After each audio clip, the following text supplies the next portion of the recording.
Everything I am about to say is in protest. I want that on the record. In a previous video, I made some threats to Target, asking them for what I thought was very reasonable demands. And I said that if they do not meet those demands, then I would turn into a digital vigilante and spend the entire month of August going after them. I did not meet those demands, but lucky for them, I'm not allowed to go after Target because my hands are tied.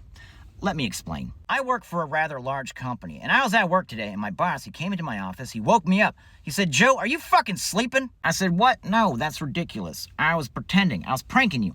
He said, "You were snoring." I said, "I was method acting." He said, "I just learned that you have some sort of vendetta against Target," and that caught me off guard because I had just woken up and I was still kind of sleepy. I said, "Vendetta is kind of a strong word, but it is also the correct one." He said, "Joe, you have to stop this madness. You cannot go after Target." It was all very dramatic. He told me why, and it's because the company that I work for is owned by another company who is partnered with another company who has a contract with Target. He said I needed to use my brain and not my heart, and to renounce my revenge against Target, and to apologize for all the slander that I have said about them. So this is me complying with that request.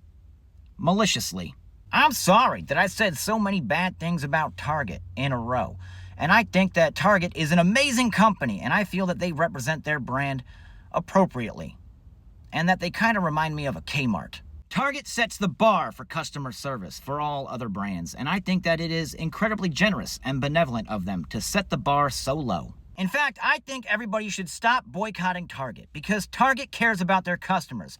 Beyond their customers, they also care about their employees. Which is why, for the safety of their employees, Target has implemented a no-chase policy. If you don't know what I'm talking about, a no-chase policy is where, hypothetically, let's say an individual were to walk into a Target and fill up a shopping cart full of all of the items that they wish, and then skip the checkout line and go directly to their car.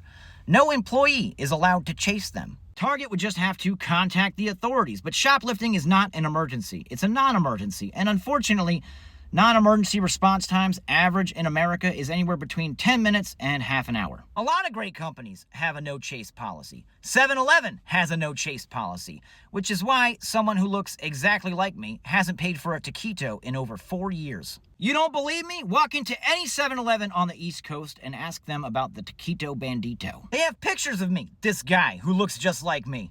Allegedly. A very well-dressed, handsome white man. There's one picture they have of this elusive, dapper, distinguished gentleman, and he's got no pants on. If you happen to see that picture, I want you to know that it might look small because of the angle, but he carries himself like he knows what he's doing with it.